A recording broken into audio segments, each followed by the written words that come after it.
Welcome to Ask the Funeral Director with Mike Voyajakis. Brought to you by Voyage Funeral Home and Crematorium. Now, here's your host. Good evening and welcome to Ask the Funeral Director on this Wednesday, September the 18th. Took me a second to think of the date there. Mike Voyajakis is with us tonight. Don't hit the gavel yet, not in the head. Come on now, you use the proper wood there. It's not made of wood, you know. All right, it's going to start off early tonight. We are broadcasting tonight in HD, highly dysfunctional. That's where we're at. There's a lot coming up on the show, a bunch of videos. This guy doesn't want to talk tonight, so I guess we're going to play a ton of videos for you. Get ready for that. And I know he's got a few questions that we're going to cover tonight. We'll say hi to some great people coming up with our chat room. There's lots joining us right now. We'll get to that in just a minute. Please stay right there. Ask the Funeral Director is coming back right after this great message. At the Cork and Flame, we're always cooking and ready with the finest for all our customers any time of day or night. From breakfast brunch to lunch and dinner, steak and seafood to ribs and more. The Cork and Flame Fine Dining. Always fresh with fabulous desserts and a narration of the urban landscape. Plus, a passion for quality food. Eat, drink, chill. Cork and Flame, 3106 Portage Avenue. There's no hurry, so sit back and relax.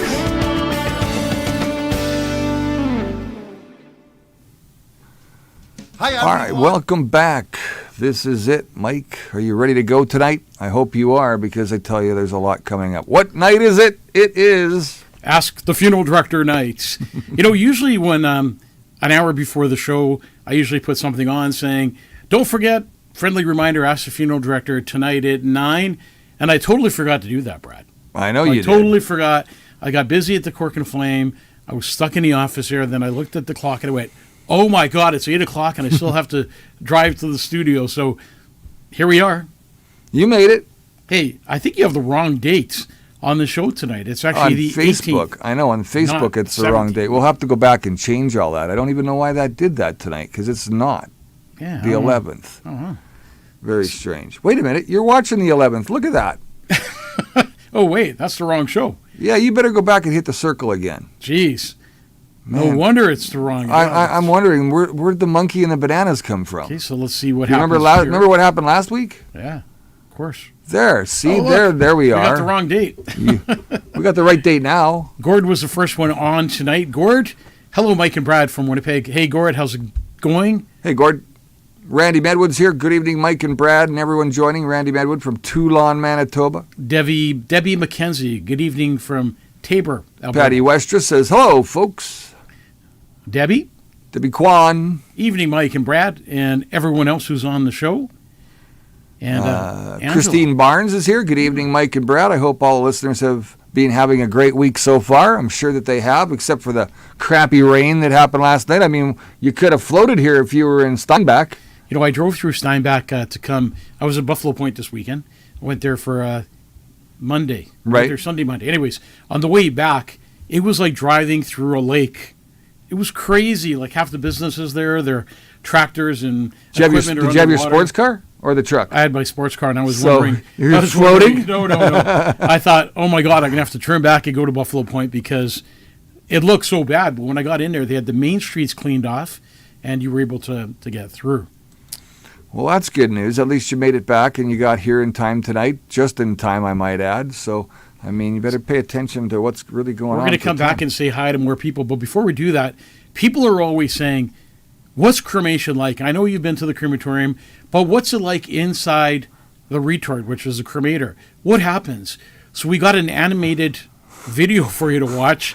It's a little gruesome, but it kind of shows you what happens. No, it's not gruesome. It's just going to show you in images what happens and how this transpires from, full body. Did you even watch the video? Yeah, well, a little bit. We're going to play this video. I can't believe you got this. But it's what happens during cremation for those people that want to be cremated and are wondering, what's the process like? What happens? This describes it all to you. So here's the first video of the night. You sure you want to do this? Okay, here we go. Let's do it, Brad.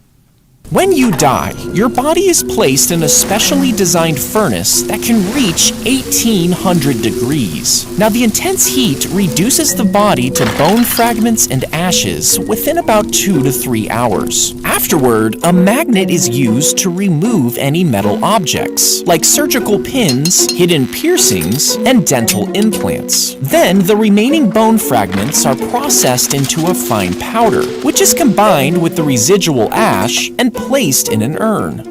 When you die, your body is placed in a specially designed furnace that can reach 1800 degrees. Now, the intense heat reduces the body to bone fragments and ashes within about 2 to 3 hours. Afterward, a magnet is used to remove any metal objects, like surgical pins, hidden piercings, and dental implants. Then, the remaining bone fragments are processed into a fine powder, which is combined with the residual ash and placed in an urn.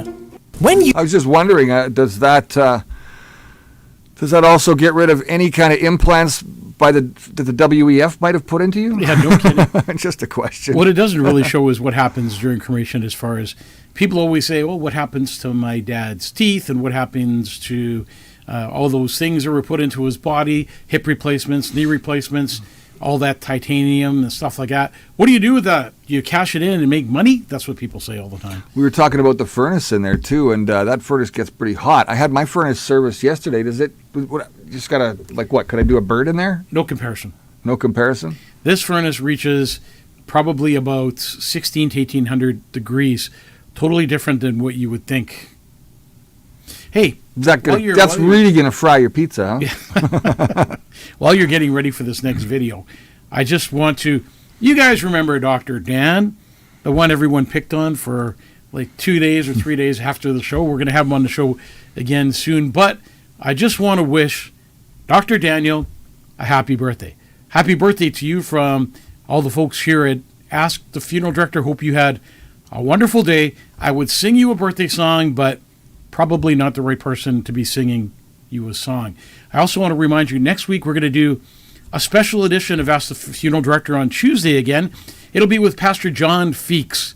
This guy is an incredible pastor. You don't want to miss next week's show. We're going to get into some really good conversation. It's an hour show between 7 and 8. It takes place next week on Tuesday. So it'll be a special edition of Ask the Funeral Director on Tuesday. So something really terrible happened this week. It's gone all around the internet. If you haven't seen it, you're going to see it on Ask the Funeral Director here tonight. This young lady goes to a hospital and gets vaccinated 3 times. But she didn't get vaccinated on purpose. They mandatorily vaccinated her so that she could have an operation. Yeah, so she mandatorily got these vaccines, which is totally wrong. At least now it should be wrong. Yeah, absolutely. You figure by now, all the education out there, all the things telling you that vaccines are hurting you, there's something wrong, and the hospitals are still pushing their narrative of no, we can't operate on you unless you get these vaccines. So we want you to see what happens to this girl. Hey, Josh, all the way from Buffalo Points. Lucky Can't guy. believe he's watching the show. Sharon's on the show too somewhere, so she's probably sitting beside Josh going, hey, there's my husband. All right, so you want to play this? So you want to watch this video. It's pretty heartbreaking. And this lady's reaching out for help. Her forehead is the same color as the purple that is really in our backdrop. Here we go.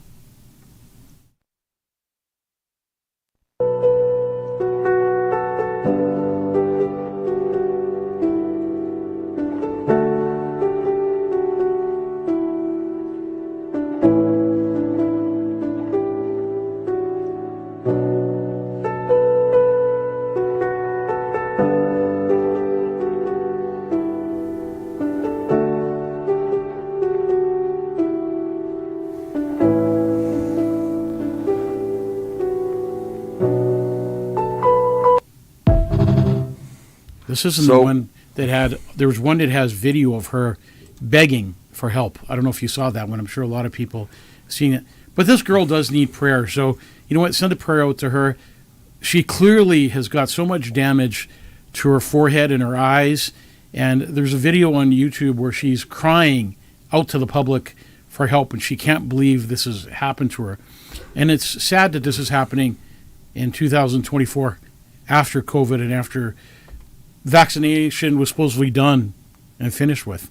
And now we're putting it up with that. So is this from the vaccine? Yes, it is from the vaccine. She got vaccinated with 3 separate vaccines, and that's the damage that it caused. Those vaccines were forced on her because she needed to have an operation, for those people that are wondering, such as Linda. So yeah, Linda, that's... No, wait a minute. No. This is safe and effective. We have to say that. We're on YouTube now. Oh, wait, we're on all kinds of other channels. It's safe and effective. Last week, Brad and I got vaccinated against monkeypox. You brought the monkey. And believe it or not, after getting vaccinated for monkeypox, the monkey is now sick. Yep. The monkey, and we got a mask on the monkey so we don't get sick. I don't know if it works or not, but who knows? Yeah, safe and effective. Gonna folks. put you away there, Mr. Monkey, before you give me some kind of infection. I don't know. I'm sure that there's people watching that are very frustrated with what's gone on and what's going on and the reality of where we are at. But, one thing I'll have to say is this is safe and effective, and that we only do that because, they make us. But the reality is, I do your homework and I do a lot of. Hey, wait a sec, Brad. Wait a sec. I know I'm being nice. I have a question for people or our audience watching the show tonight. First of all, thank you for watching Ask the Funeral Director. We really appreciate it. If it wasn't for you, there wouldn't be a show. So from our hearts to yours, thank you. What I was going to say is, Carl Krebs says safe and effective like a condom. A broken one. Okay, keep going. What I was going to say is, how many people watching would actually get vaccinated again? How many people would actually close their businesses, put on masks, and do the same old as what happened before? I don't want to take my shirt off, but I got a T-shirt on underneath that says, "Do not comply." That's my T-shirt for the day. I hope people have learned a lesson, and we do not comply this time around. Make those my pronouns coming up. We make a difference. What should I call you, Brad? Do not comply. Mother. We're going to go into another video from CBC. So we'll let the video run, and then we'll talk about it, Brad. Okay, let's do it. There's a bit of a commotion happening at St. Mary's Road and the perimeter in Winnipeg. Parts of a new bridge and 2 new roundabouts opened over the weekend, causing some motorists confusion. It replaces the existing 4-way lit intersection near Maple Grove Park. The executive director of Manitoba Highway Engineering Services says it's called a diamond interchange and explains why it works. There are diamond interchanges throughout the province in different areas. This is one of our first ones here that uses this type of configuration with the roundabout ramp terminals. And it is chosen because it's, operationally it works very well in this area, but mostly for safety reasons.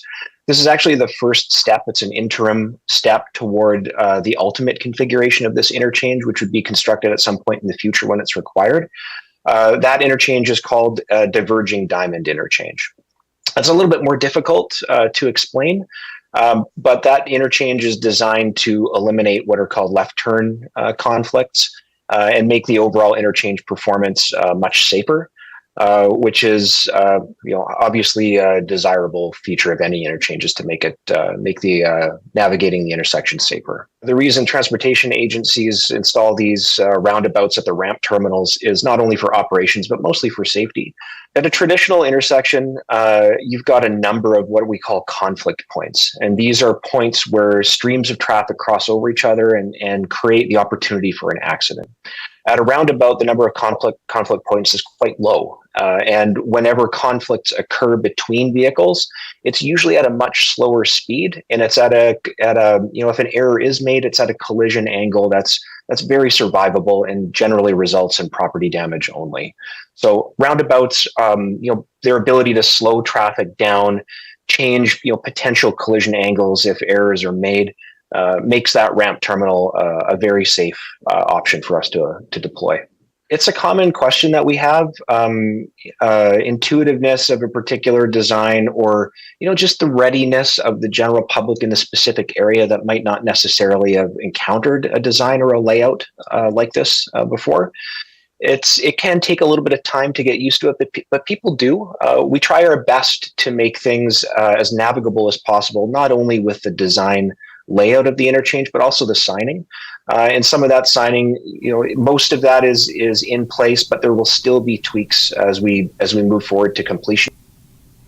All right. Well, you know what? I drove through that just the other day, and they had just taken down, or they hadn't taken down the lights yet. They were just opening up the turn off the perimeter, heading westbound, and I was turning, I guess, north onto St. Anne or St. Mary's.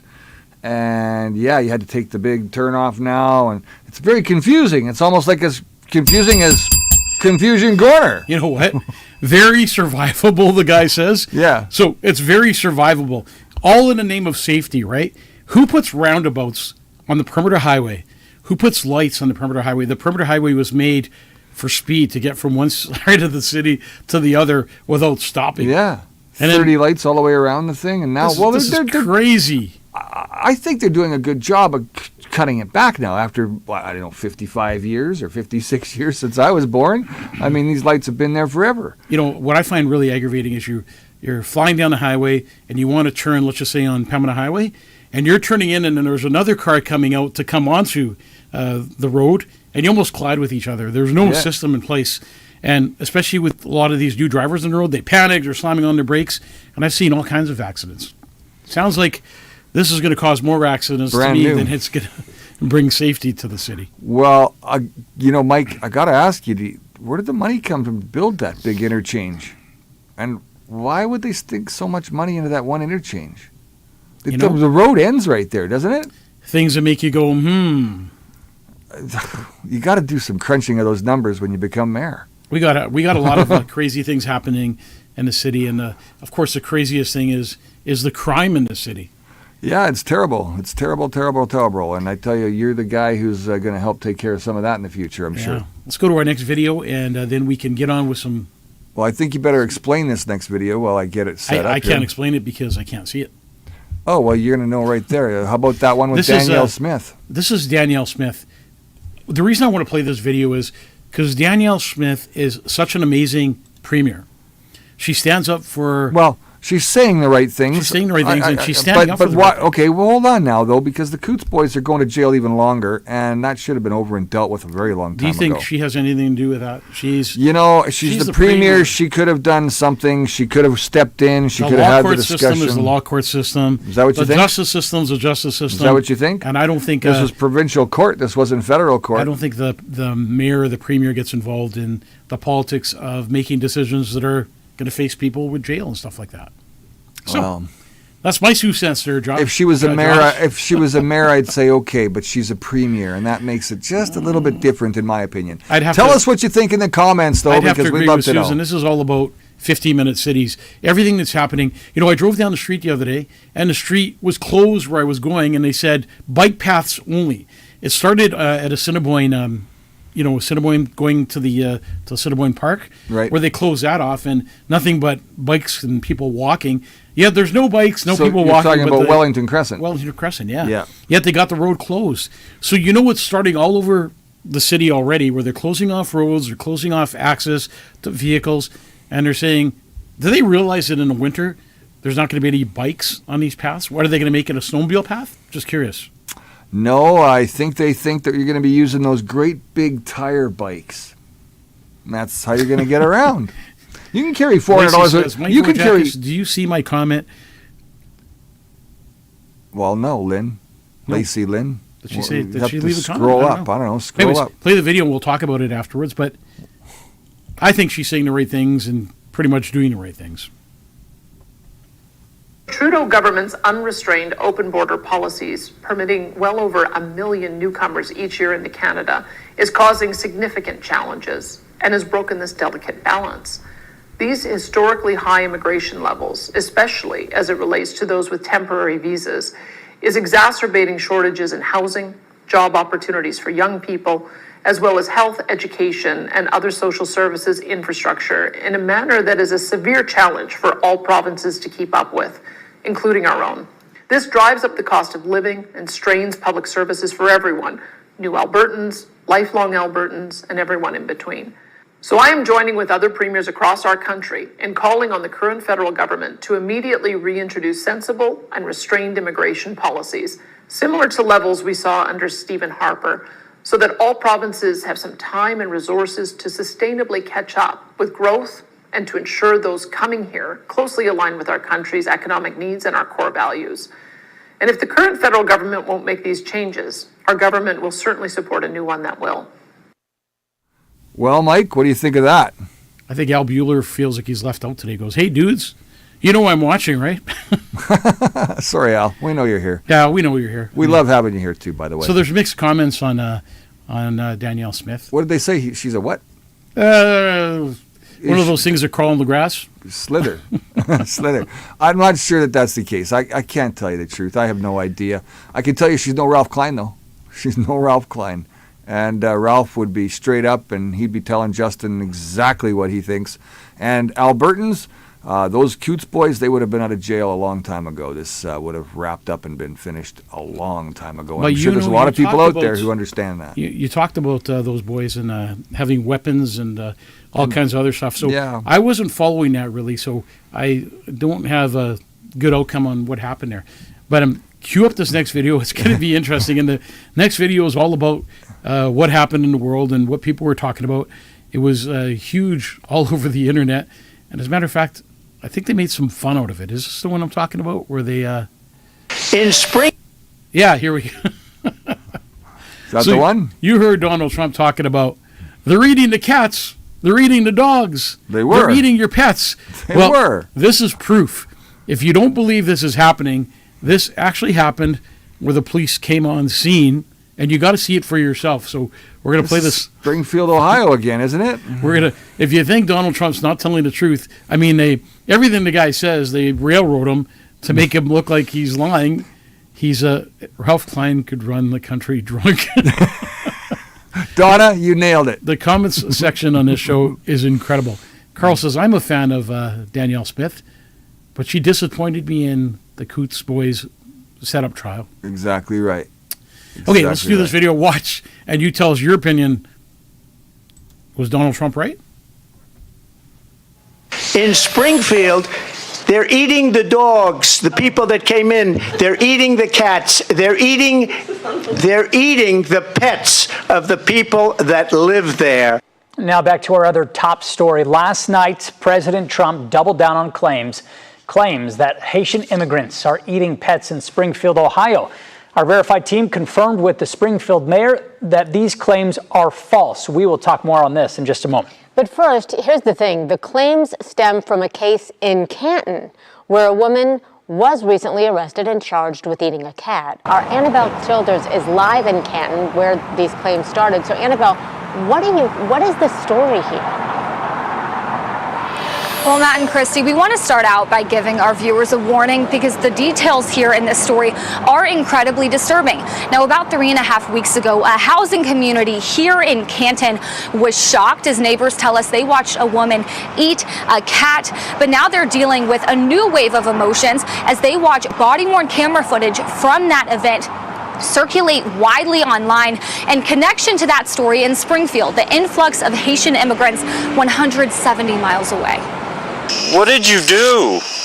August 16th, Canton police responded to disturbing 911 calls.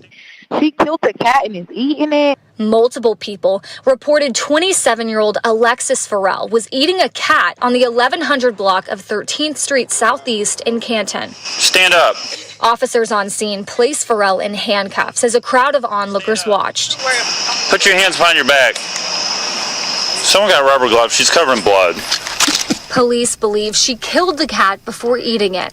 One writing, they saw blood on Alexis's feet, hands, and fur on her lips.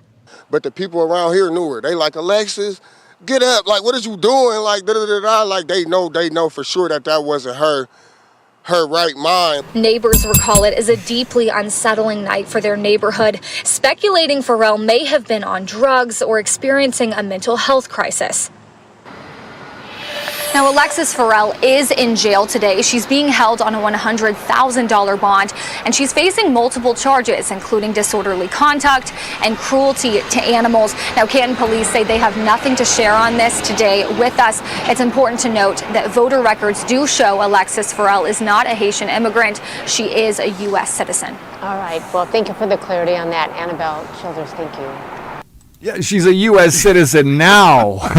That's what they forgot to say. It's funny how they try to turn things around on Trump again. I mean, he says my cat. He says they're eating the cats, they're eating the dogs, they're eating your pets, and then of course the news says, "Oh, it's not really what you think," and then they play the story, and she actually ate the cat. She sure did.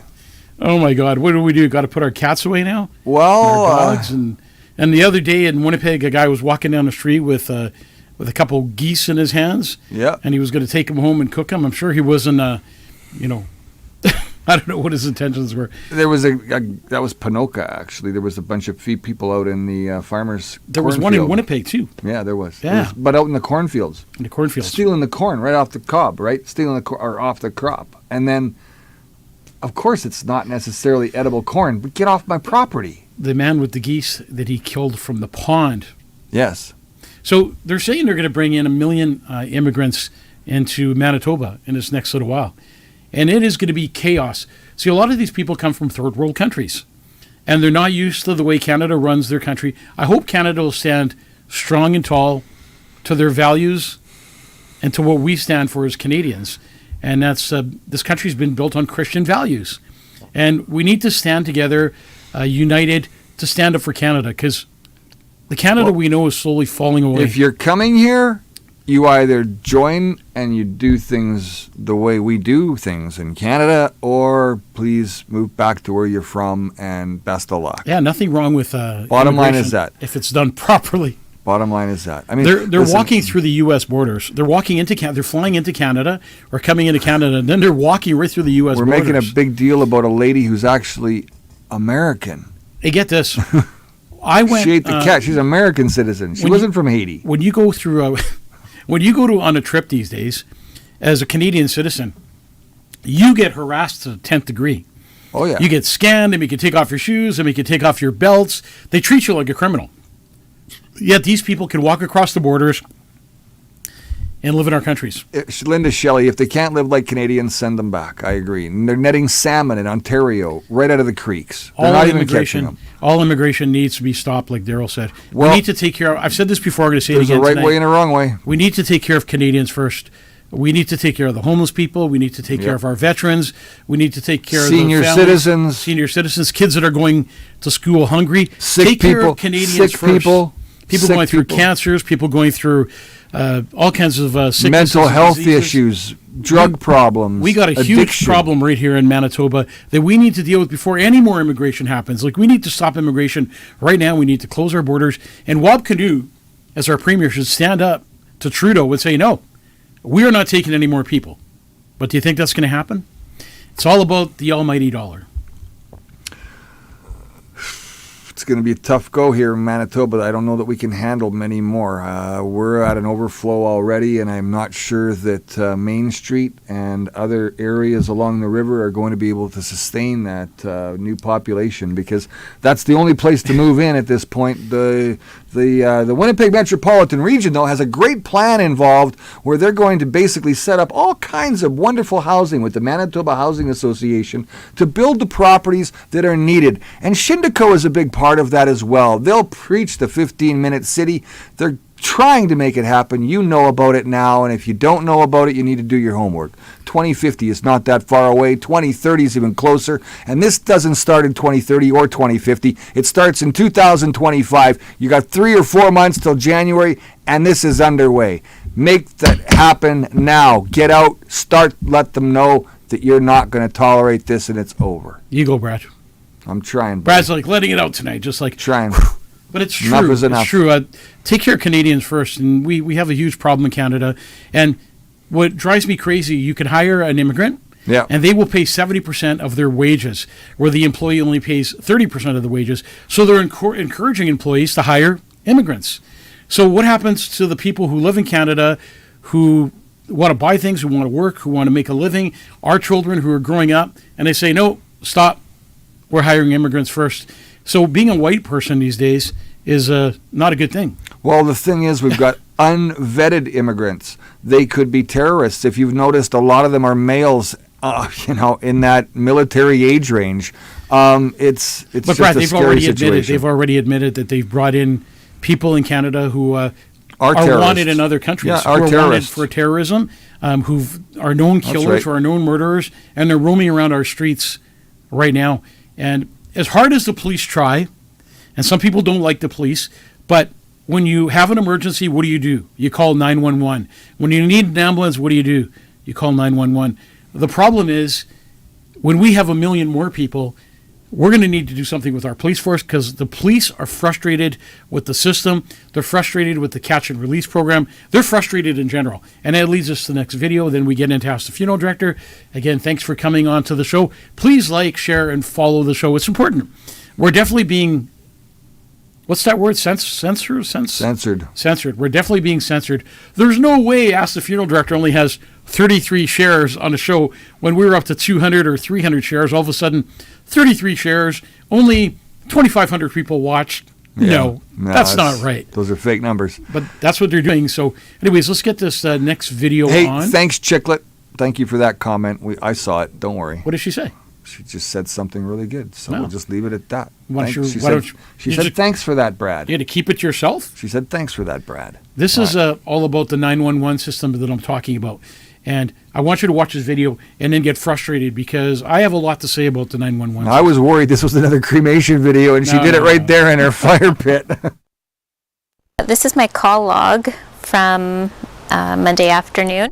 When every second counts in an emergency, Jennifer Larson called 911 and was on the phone for 14 minutes. I expected it to be quick.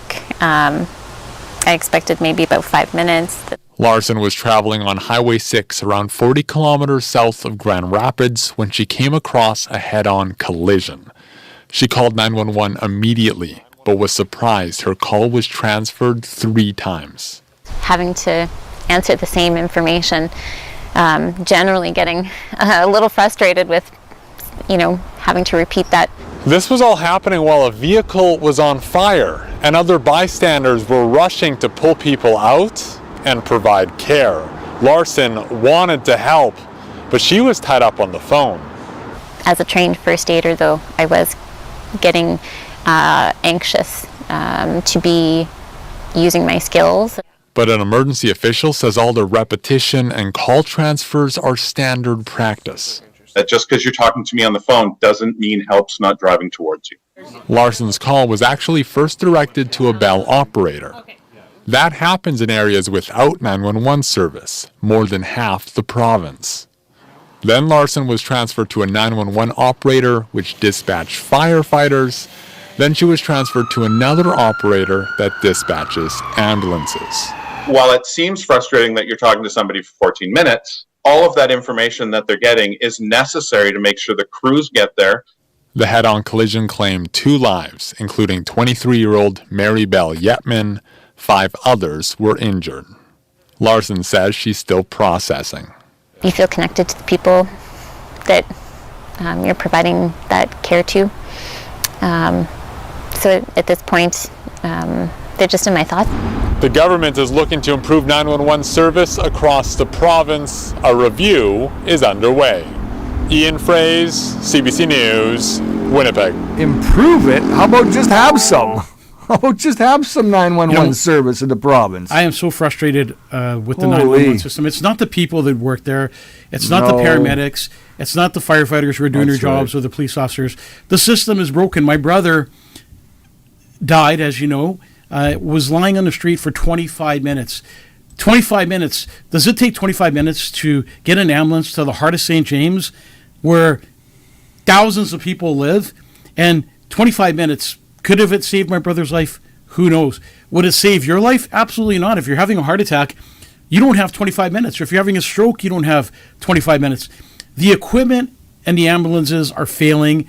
They don't even know where half of their equipment is. They lose their equipment. I mean, paramedics are frustrated. We need to do something about the 911 system. The other day it was my brother. Tomorrow it could be your mom, your dad, your brother, your sister, your family member. This 911 system is broken. And they're saying, oh, we're trying to fix it. How about fixing it right now? How about fixing something that's broken? You know it's broken. What are we waiting for? Are we going to spend another $1 million or $5 million to get some company in the States to tell us how to fix our 911 system? Fix the system. We count on you. We pay taxes. We need an ambulance or a police or fire when we call you. 2 people dying on the highway. 2 people dying on the highway because no response from 911. 14 minutes on hold. And how many people have gone through that? I bet you in the messages you'll see a whole bunch of messages of people who call 911 have been put on hold. Brad talked about it last week, 14 minutes on hold as he had a medical emergency in his house. And that was 8. I could tell you about numerous deaths in the city of Winnipeg that we do through the funeral home where they've called 911 and they were transferred from one place to another place to another place. You're having a medical emergency. You need to try and help the person who's laying on the street or, on your house floor. You don't have time to answer a million questions. Get the help out that they need. If you need an ambulance, it's easy. I need an ambulance. I need police. I need whatever. The problem with our province is the police don't even come to break and enters anymore. If your car's windows get smashed, if they steal things from your house, they do not attend anymore. So what does that tell the criminal? Well, they're not even attending to these crimes. Somebody has to either do it online or go to a local police station, and they want to bring 1 million more people in here? Wow, we can't even take care of what we have. The citizens of Manitoba that deserve better treatment are suffering, and people are dying at the hands of 911. So you know what? Fix the damn problem. Stop making excuses. End the conversation. They may have died anyways. No one knows, right? It's not the point of that, Brad. The point is whether the person's going to die or not. If you have 911 on scene when you're supposed to, when you get immediate attention from these people, and somebody's there to help your loved one, not all people are going to be saved. That's true. People die. That's part of life. But at least the 911 system can better serve the city. I mean, there's a million stories out there of people who've called 911 and good people die. True story. And yes, some people are going to die either way because they've had a massive heart attack or worse. But the bottom line is when you're at a motor vehicle accident and there's people hurt, people count on the police and the fire paramedics. Or, when somebody's injured now, if you're injured due to a violent act and you tell the ambulance on the phone, yeah, he died of a gunshot wound or he got shot or he got stabbed, right. The ambulance won't even attend. The fire department won't even attend until the police attend. So why don't they arm the firefighters? Why doesn't one firefighter carry a gun and have a license to do that? This way, when they get on scene, they have somebody who could take care of a violent person on scene. Now you're speaking my language. Yeah, they should get on top of these things and stop making excuses. These fire paramedics would be more than happy to be able to arm and to be able to defend themselves when they're on scene. Instead of waiting for, one police car with maybe one police officer in it? Come on. Well, Viola wants to know why you talk so much with your hands. Is that a Greek thing? I hope she was listening to the actual words that were coming out of your mouth. Viola, it's an Italian thing, like you. You talk with your hands, you eat with your hands. It's just the way it is, you know what I'm saying? Arm us all. Anytime I've had a conversation with Viola, so she's all over the place with her hands. You think she's going to slap you because she's talking like Yeah, Heather says the firemen should be trained to carry guns. One of them at least, anyway. Forget about it. Forget about it. It's the way it should be. Like, I don't understand. Like I said, if I was mayor of the city, there'd be a lot of changes, and they'd be done instantly. It wouldn't be, we're going to do some research here, and we're going to send it out and spend some money and figure out, like Portage-Main. How many millions of dollars did they spend on Portage-Main, and they were told not to open it? Now our new mayor, Scott Gillingham, has decided, we're opening up Portage-Main. We don't need another hero. What's that song? We're not gonna take it. No, we're not gonna take it. It's a good thing we can't play. We're not going to take it anymore. All right. Pastor John Feeks, another special edition coming up next Tuesday, you're telling me. Pastor John Feeks is incredible, and when he gets into it, it's even going to be better. He's also going to bring somebody else with him who's going to be singing a few songs, an artist. Really? Surprise artist that he's going to be bringing. Musical numbers now? So we're going to have me, Pastor Feeks, and his guests. And what guests? He's going to be playing music and singing. Okay, I guess I'm going to have to figure out how to set that up next. Just keep a microphone there. You don't need nothing else but that microphone. Come on, Brad, you're like the city of Winnipeg trying to find a solution to a problem that doesn't exist. Jeez. Where'd you read that? On Carl Krebs' website? All right. Okay, moving on. Let's go. Question number 1 tonight. I find this page so very interesting and meaningful. Bless you all for all you do. My brother lost his life to cancer a week ago. We're so sorry to hear that. He will be cremated as per his wishes. We're already having our previously planned family picnic on September the 29th and decided to memorialize him then. He served in the U.S. Army for 8 years, and I wish for him a military send-off. Is this usually arranged by a funeral director, and can it be done for our family picnic in the park? Do you want a 21-gun salute? Because maybe a F-18 flyby? Just thoughts and ideas Marilyn wants to know. And I'm not, I threw that in, of course. Oh, my God. You know, Marilyn, first of all, my condolences for your loss. Marching band with a flag, you know, when they change positions? Brad, we're trying to have a serious conversation. Okay. So he served in the Army. So in Manitoba, the Last Post Fund steps in. And sure, you can have an Army send-off, and you don't have to have something at a funeral home. A celebration of life at a park is a great idea. And then you could have your honor guard. You can have the military there. There's all kinds of things you could do. So a celebration of life is about what you want to do. It's your service. Don't let a funeral home tell you how to do the service, how it's supposed to be done. There's no real way. People ask me that all the time. How do you do a service? What's the real way of doing this? I can't read this. I can't do this when somebody's, Brad, you were too funny. Mary Lou's funny. Mary Lou says, ask the funeral director next week is going to be a talent show. No, actually, this will be on Tuesday night. It'll be a special edition, and looks like we're having bands and singers and priests. Pastors. Sorry. What's wrong with you, Brad? Nobody swore when we're Jeez. talking about the pastor. You don't need to ring the bell. It's only for swearing, and we don't do that around How about this? pastors. That's for the judges. We got all kinds of props happening on the show. I know. Where's the monkey? The monkey's here. Show him the monkey today. The monkey's here. The monkey's right here. Got a mask on the monkey. I'm afraid to get sick. And look, his eyes are even looking Put him a little right here. weird. Put him right here. Put him up here in the middle. Put the monkey back here again. All right. Just there for we an go. hour. There's the monkey for A couple minutes. couple of minutes. There we go. Let's get on to the next question before the monkey gets us both sick. Okay, number 2. My mom and dad were both cremated at the same place. Their ashes looked very different from one another's. My dad's was very pale and powdery. My mom's was darker gray and more coarse. Is this due to body composition or just the bone structure? So, Tamara, another awesome question, because a lot of people have that question. They get different sets of cremated remains for mom or dad, and they're 2 different colors. Weird, right? Some are dark, some are light. So that's just what happens in the machine, the retard, the cremator. So it depends what time Why the do you keep cremation saying takes the word place. retard? Retort. Okay. You're a retard. Why does he keep saying retard on the show? What the hell is he The talking monkey about? looks like somebody I know, Daryl says. I wonder if it's Daryl. It's not Daryl. Anyways, Daryl's way hairier. What was I talking about? Daryl's way hairier. I was trying to answer a question here. Just saying, Daryl. So cremated remains come in different colors only because it depends how long you're in the machine. So if a person is cremated at the end of the night and it's the last cremation, and those cremated remains are sitting in the retort overnight, they're going to be a nice crispy white. Or if it's the first cremation of the day that burns really, really hot, perfect color. And then if it's later on in the day or you're doing in between cremations, you'll get a darker color. So it's got nothing to do with the person's body or body structure. It's all to do with the cremation process. So the shoe polish that Justin put on his face is not going to be representative of the color of his bones and his cremation remains after. Gotcha. All right, so question number 3 tonight. I see so many posts saying you have to get the family's consent before you can cremate a body. If I make pre-arrangements and prepay for my cremation, do you still need the family to agree and sign off on it, or can you just get it done, Mike? Ricky wants to know. So Ricky pre-planned for a reason. So a lot of people do their pre-plan. They come into a funeral home. They say, I want a simple cremation. They sign their cremation forms. They do everything that needs to be done, and the cremation should take place. But we always do for the courtesy of... The monkey's eyes are all out of whack.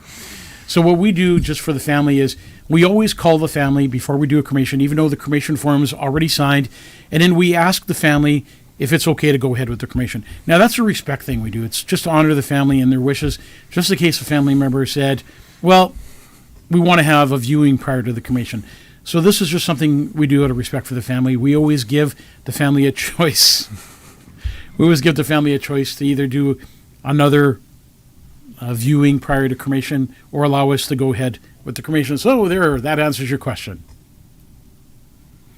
That's a bad example for putting a mask on a monkey. Yeah, Why? Probably is. Don't you know what's happening these days? Like everybody's getting monkeypox and COVID and all that kind of stuff, and masks work.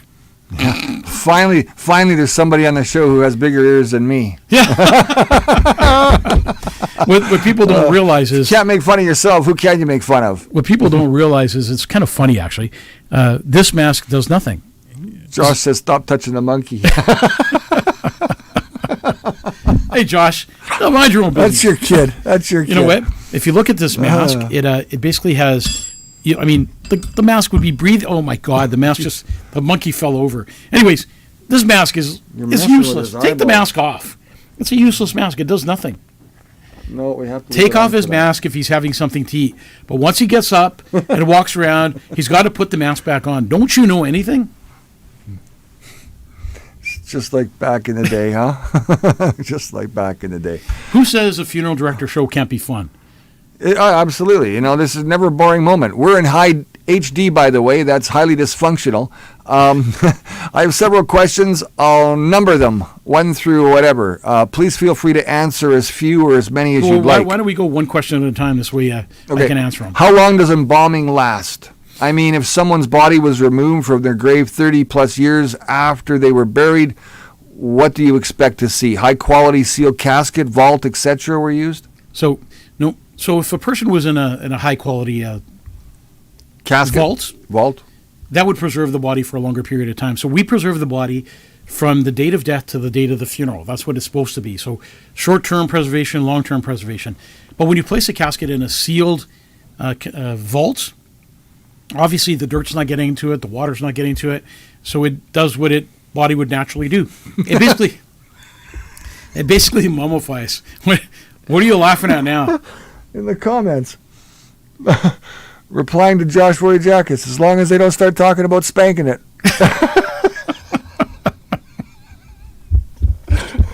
Jeez.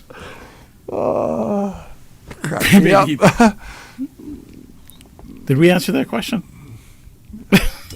Ventriloquist dummy next. Yeah. No, we don't do that yet on the show, but we're thinking about it. How long does embalming last? I mean, if someone's body was... Okay, we read that question. We better move on. I'm still stuck in the spanking the monkey thing. You better read this one. Oh, my God. I think Brad needs some medication. One day he's falling asleep on the show. It's a one-man show. Where are you going? He just walked away. He's gone off set. I don't know where he is. Now I'm stuck by myself. I don't even have a question to answer for you because he reads the questions. Now he's just gone. Oh, he's back. Just in case you need one. Laughing pretty hard. Brad's got the giggles. Oh, geez, I can't help it.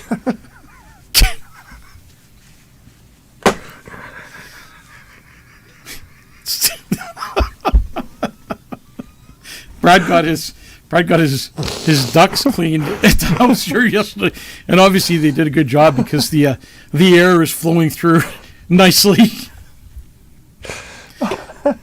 Oh, you don't want to know what I'm thinking, dude, or what I want. You're thinking about the monkey, spanking the monkey. That's what you're thinking. Josh, look what you did. We can't even finish the show. Somebody spit out their drink.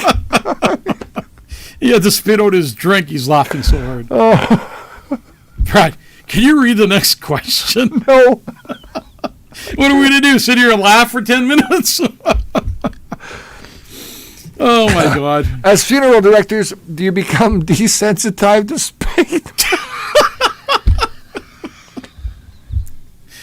As funeral directors. Oh, you have no sound, he says. Oh, what did you do? Bang the microphone out? No, we're still there.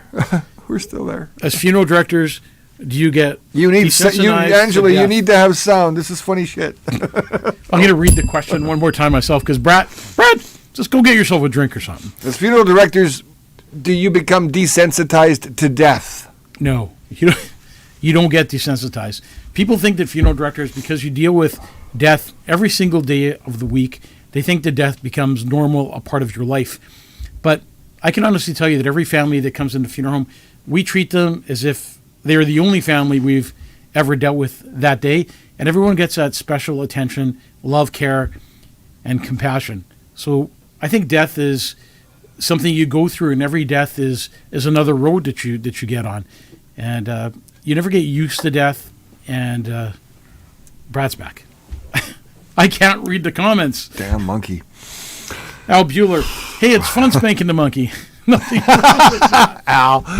These comments, I man, knew are something somebody else. was going to say that. All right, That's so it. I'm getting rid of the monkey. there's a third part to this question. Do you embalm and provide funeral services to your own family members? And if you do, is it more emotional for you than it is if it was a stranger or just another day at work? Okay, so you know what? This has to be a serious question. I know. Because they're asking if you. And you've actually done this. So I've embalmed 2 of my family members, which is probably the hardest thing I've ever done in my life. The first one that I embalmed was my dad. And it's so hard to see your dad on an embalming table and you working on him and actually seeing the blood that runs through your body running down the table. So when I embalmed my dad, it was heartbreaking, but it was actually a gift that I was able to work on my own dad. And I'm sure it's something he would have wanted me to do, having, your son working. I mean, as a funeral home guy, you could pass it on to the mortician and say, hey, could you do this? I don't want to do it. But I thought it was important for me to do that. And the second, probably the hardest thing I ever did in my life was embalm my younger brother, Kyriakis, after he was murdered. It was terrible waiting for him to come out of the autopsy, going to the hospital and trying to find him amongst 30 other people, taking my younger brother into my care, and then deciding when I got to the funeral home if I was going to embalm my brother or not. It is the single hardest thing I've ever had to do in my life. My heart was broken. I embalmed my brother with lots of tears in my eyes. My senior funeral director, Mike McIver, was with me.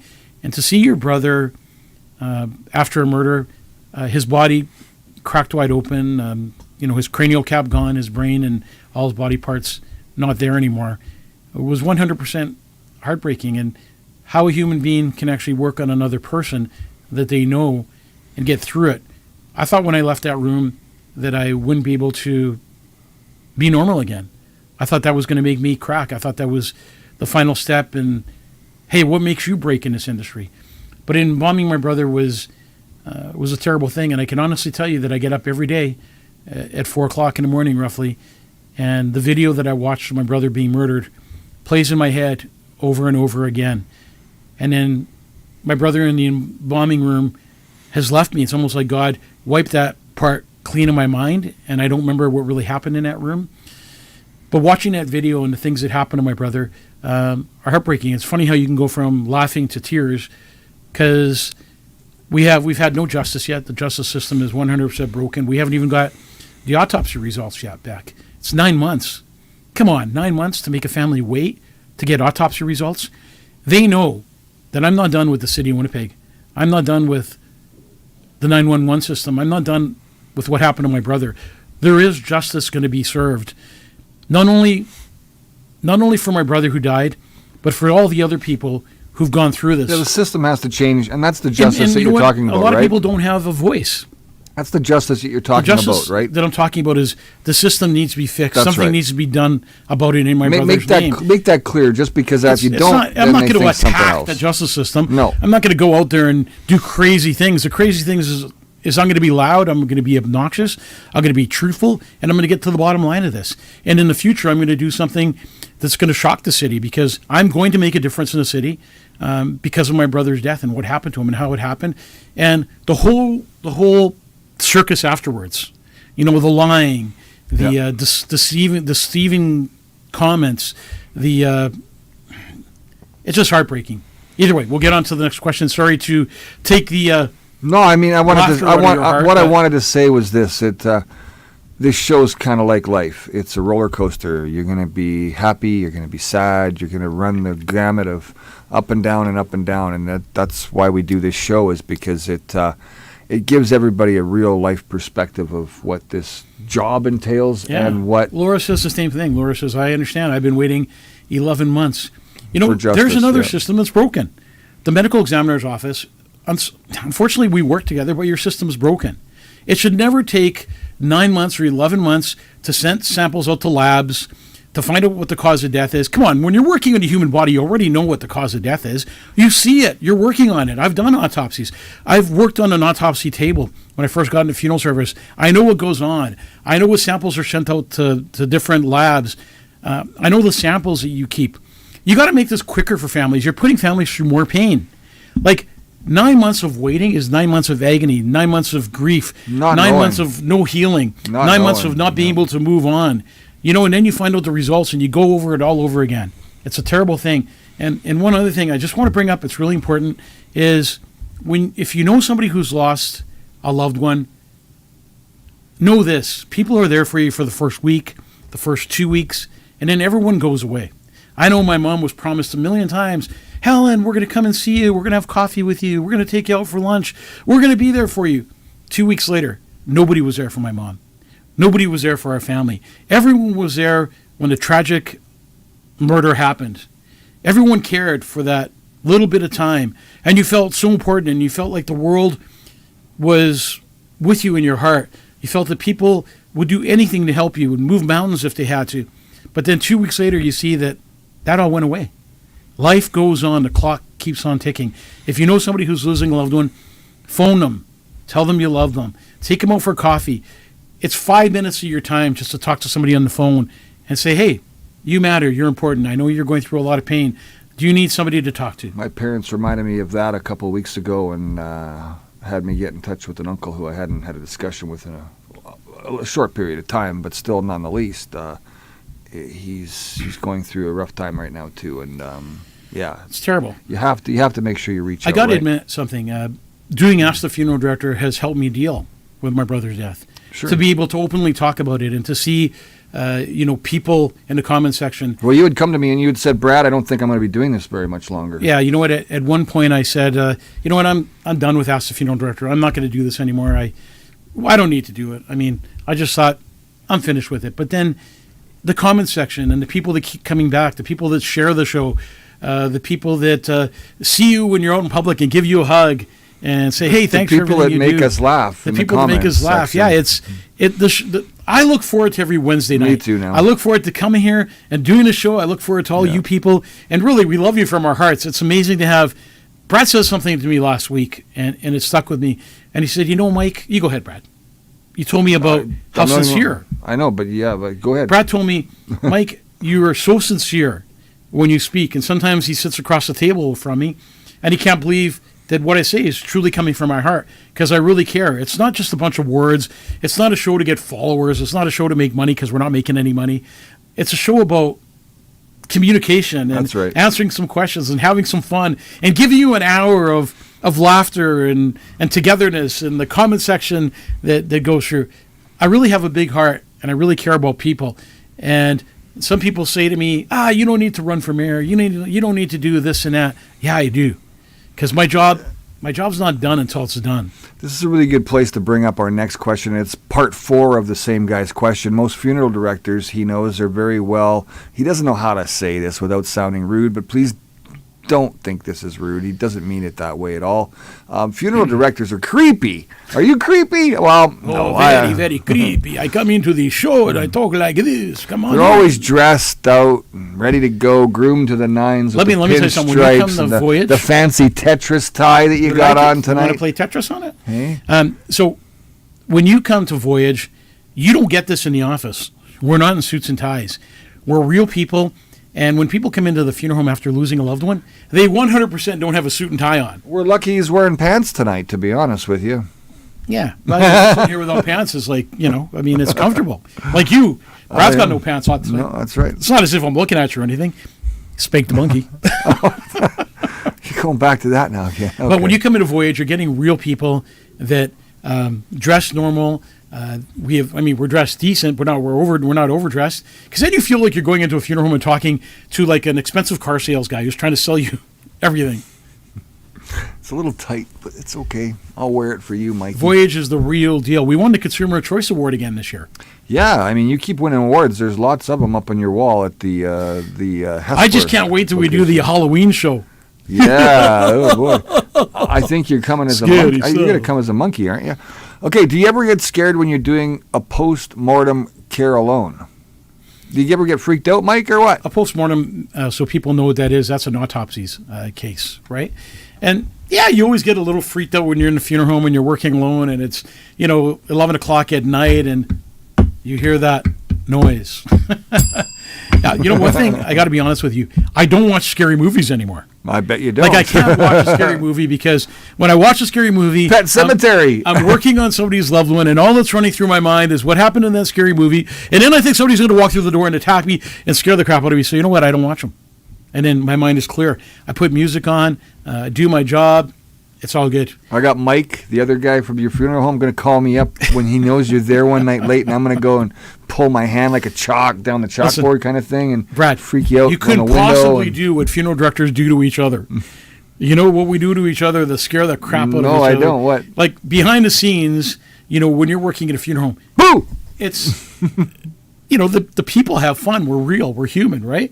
And, you joke around and you got to be, sincere and compassionate when the time comes to do that. But, you're a real person behind the scenes. So, yeah, there you have it. Lots of fun and games, hey, Mike? Yes. Can someone explain the reasoning eye caps are used? Helen wants to know. Hey, Helen. What are eye caps? What's an eye cap? First of all, I should have brought some eye caps with me on the show. So, can I show you? Oh, I can show you on the monkey. Here, here you go. Hang on. Okay, there's the monkey. So there's the monkey's eyes, right there. So what we do is we lift up the eyelid, and then we place the eye cap right over the. What is it? Like eyeball. A round circle? So it's basically a round circle, and it's got little spikes on it. It's a fake eye? No, it's got little spikes on it. So what you do then is you pull the eye cap down, and the eye cap gets stuck in the spikes. So it keeps the eye closed. Oh. Little pointy things. Too bad the monkey doesn't have eye caps. Why won't the eye just stay closed? You see them do that when they die? They close the eyes? No. That's in the movies. The problem is people get, Hollywood changes everything, right? Oh, I'm just going to close the person's eyes and shut their mouth, and they're going to, lay peacefully in their bed. That's not what happens. Death is not pretty. Death is just not pretty. When you see somebody who's passed away, a lot of times, a lot of things happen. Dead guy. There he goes again. Dead guy. Before my father was cremated, did they take out his chemo port? My mother says that they take out the pacemaker, correct? Aaron wants to know. So Aaron, if a person has a port in them, unless we're embalming the body, we don't take anything. Is that a WEF port? Or what is that? What's this port thing you're talking Josh about? says, Mom wants to know where you got the weird monkey from. Hopefully she doesn't want to see a monkey in a suit. Well, Sharon, I want you to know that I'm bringing the monkey home tonight. Monkey business. It's all yours. Have at her. Have at her. Anyways, back to that port. So when you go take somebody into our care, as long as you don't try to eat it, it'll be okay. What people don't realize is when a person dies, the hospital's duty is to move on to the next living person that needs help. So they basically shroud the person who's passed away, take them down to the morgue area, and then the funeral home does the rest. So if we're embalming a body for viewing, we take anything off the body that shouldn't be there, and then we can do our embalming. But if we're going from the hospital to the crematorium, everything that's on that person at that point is being cremated. Everything? Everything. Jewelry and everything? Not jewelry. We take jewelry off. So one of the questions we ask when you come into the funeral home is, you keep that, does or you your loved one... give that back? Yeah. One of the questions... I was just asking. Yeah, of course we keep it. Gold's at a premium right now. How do you think I buy a tie like this and a suit like this? No, what we do is have fun monkey business tonight with your better half. That a girl. Hey, Sharon! When you hear that, and then walking into a dark room, silverback. It's just me. You're not a monkey or a gorilla. There's a difference. Well, the gorilla is coming to get you, said, and look out. Okay, why do embalmers' stitching look sloppy? Do you do sloppy stitching when you? My stitching is perfect, like a baseball. You know, I stitch perfectly. But yes, a lot of embalmers. Is that 'cause you got like? Oh my! Please no. Too much information for the kid. She might spank your monkey, Joanne. Yeah, I'm hoping You better hold that. You better hold that up so people understand what you're talking about. Because it's not that kind of show, folks. This monkey. Come on, guys. Jeez. Why do embalmer stitching look sloppy? At my uncle's wake, we saw a string, and I had the urge to go over and cover it with a Band-Aid. I would have pulled it, but okay. I tried to cover it up with his clothes, but it was not good seekiness. Kind of made me upset. Why doesn't the mortuary cover that up? So what should happen Brenda? is a good funeral director. I hate, and I've been to other funerals where you see a person who's been embalmed, and you can see the stitching, and it looks very sloppy. It's terrible, and embalmers should be able to cover that up. If I have to, I use wax, and I cover it up so the family can't see it. It's nothing. Hang on a second.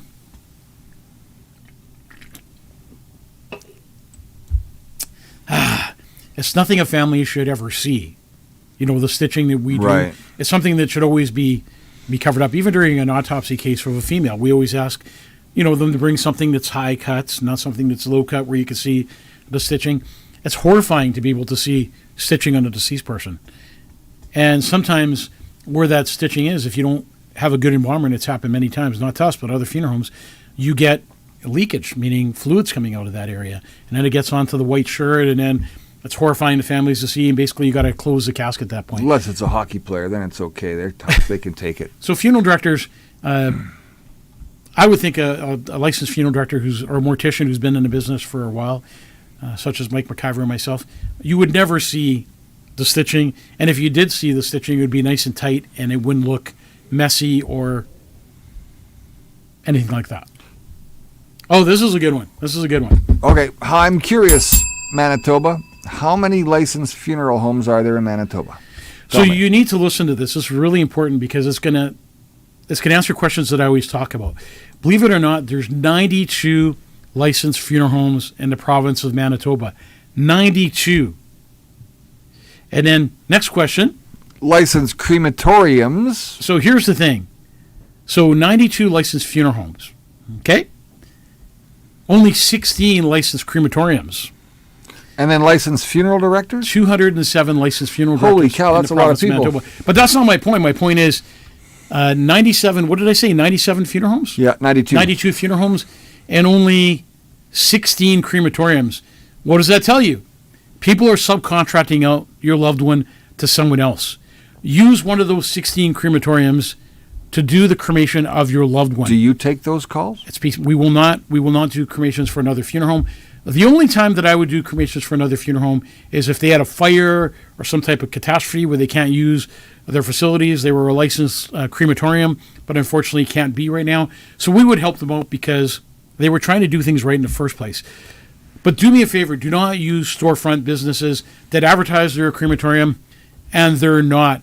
Ask where the cremation is taking place. Ask if the funeral home owns and operates a crematorium. Ask if your loved one is in their care 100% of the time. Ask if the person you're dealing with is a licensed funeral director, not a salesperson. And I read a business card the other day where it said family director. Oh, family, not family funeral. Director. So I'm thinking the average family who would walk in here would say family director. I guess that's a funeral director. So sometimes the wording they use makes you believe that they're trying to say something else or they're miscommunicating things with you. Not transparent at all. Not transparent at all. So do your homework, folks. I always get calls afterwards going, oh, Mike, we should have came to your funeral home. We went to this place and Steve Page, he did it. He was 2 minutes late. What are they talking about? Who knows? Some funeral homes are advertising aquamation services in Winnipeg. Is that really a thing now here in Manitoba or what? Here's the crazy thing. Again, you need to be transparent. Aquamation is not allowed in the province of Manitoba yet.